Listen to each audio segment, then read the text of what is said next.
Hey everyone, Terry Arbor here again with another Guitarjitsu lesson. I think this is lesson number 8.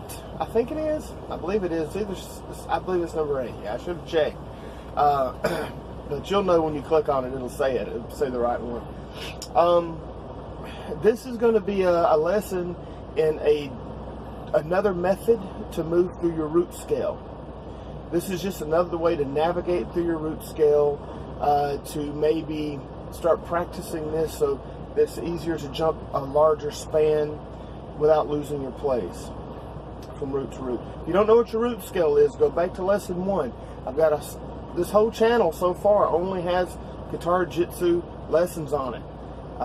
Do the introduction, watch it all, and get it all, because you'll know what I'm talking about. Because a lot of the stuff, no one else is. If they figured it out, they hadn't shared it with anyone. So anyway, this is what I call jumping 5s and 7s.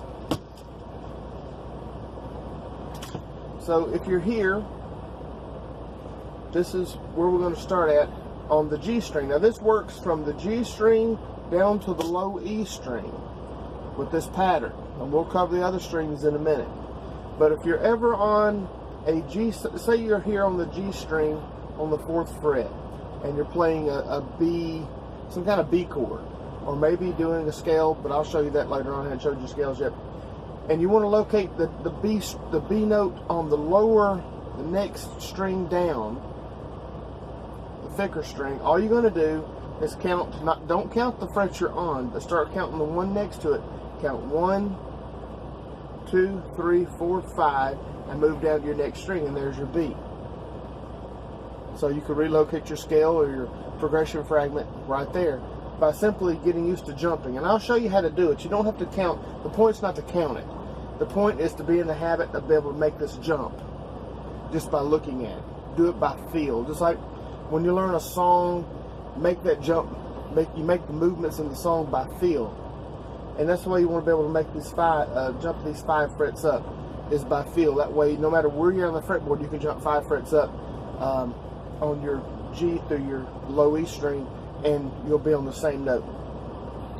And if you wanted to, if you were here on your B note and you wanted to go to the next highest string up, this is the A string, and you want to go to your D string, you would simply count 7. So now you're going to jump 7. Count 1, 2, 3, 4, 5, 6, 7, and move one string up. And that'll put you on the same B note. Again, you don't count the fret you're on. And you can kind of help yourself with your fingers, because if you put your first finger here and then your other fingers, you're going to be left with here, with this one, and then you got 4 more spots up, and there you go. But you just want to be in the habit of doing this. Practice it. Just when you're sitting around, nothing to do, watching television or something, you know, you can have your guitar without the amp on, or if you got an acoustic guitar, it works too.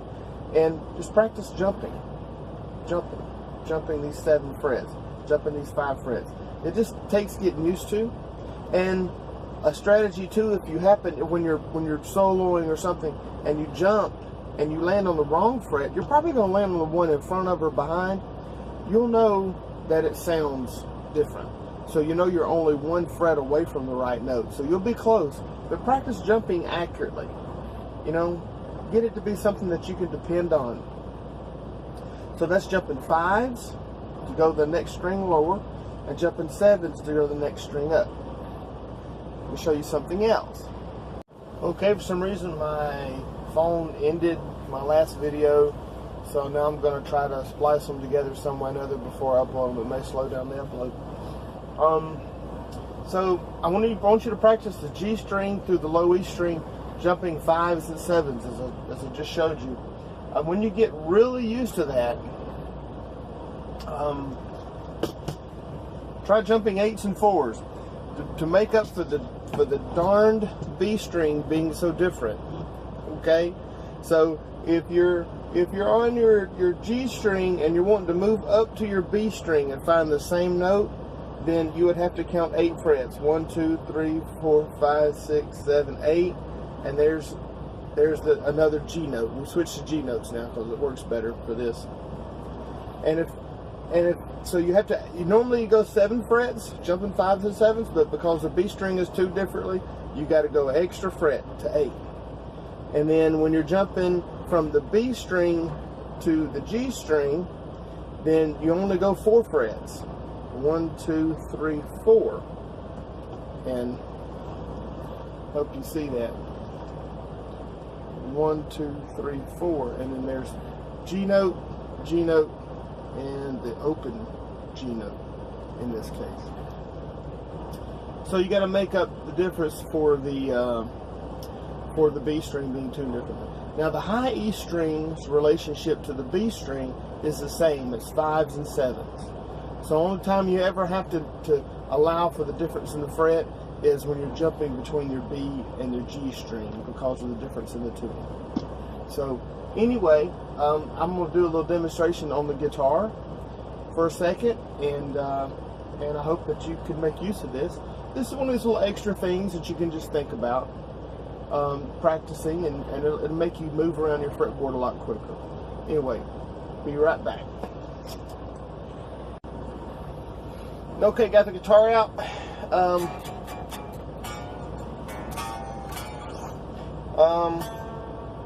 So if we start here, okay, had to reconsider my note to start with here. We're gonna do C on the A string.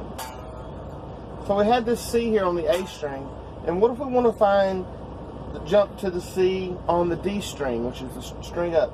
Well, not counting the fret we're on, we would count up 7 frets. 1, 2, 3, 4, 5, 6, 7, and move to the D string.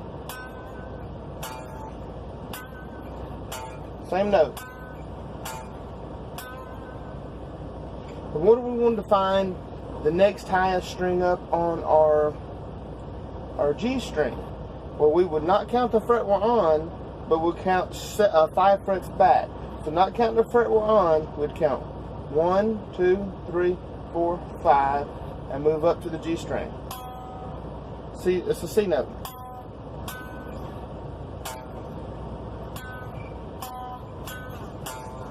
All of them are C notes. So you could be playing the C minor scale.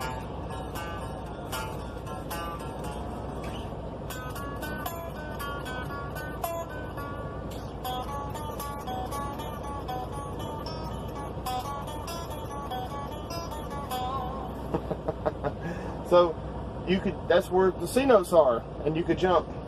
So you practice that going.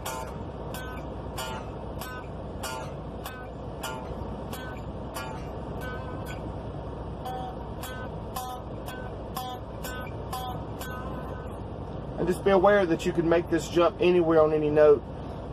This takes a little bit of practice because you're jumping a lot of frets. And so, you know, it's easier, of course, just to look up your root scale, look at this note, look at this note, and then look at, you know, this note. Let's see.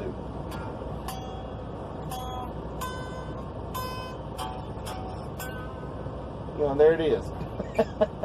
So you follow your root scale, or you can jump the 5s and 7s, as I said. On the B string up here, let's see. Let's go with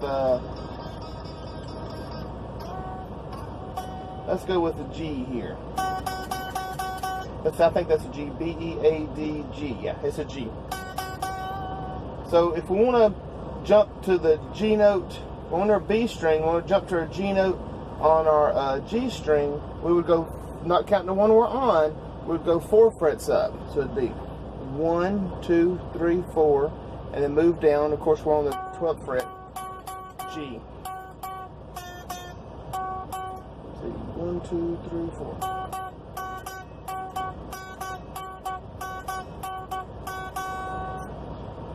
And if we want to go to probably back to the open G here, we would count 8 frets back, not counting the fret we're on. So we wouldn't count this fret, we'll start counting this one. 1, 2, 3, 4, 5, 6, 7, and 8, which is the ghost fret, and go down to our G string, and we have.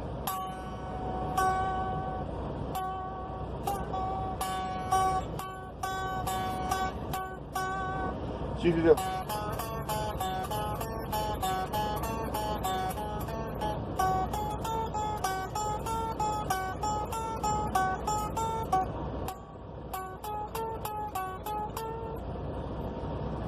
So that's just an idea of moving around the fretboard. You might like it or you might not. Any of this stuff pretty much is you have to use, incorporate what you want to into your playing. I like being able to find a note that I want to be able to find and go, there's 4 or 5.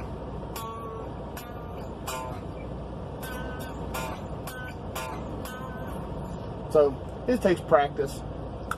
I probably need to practice on it too some.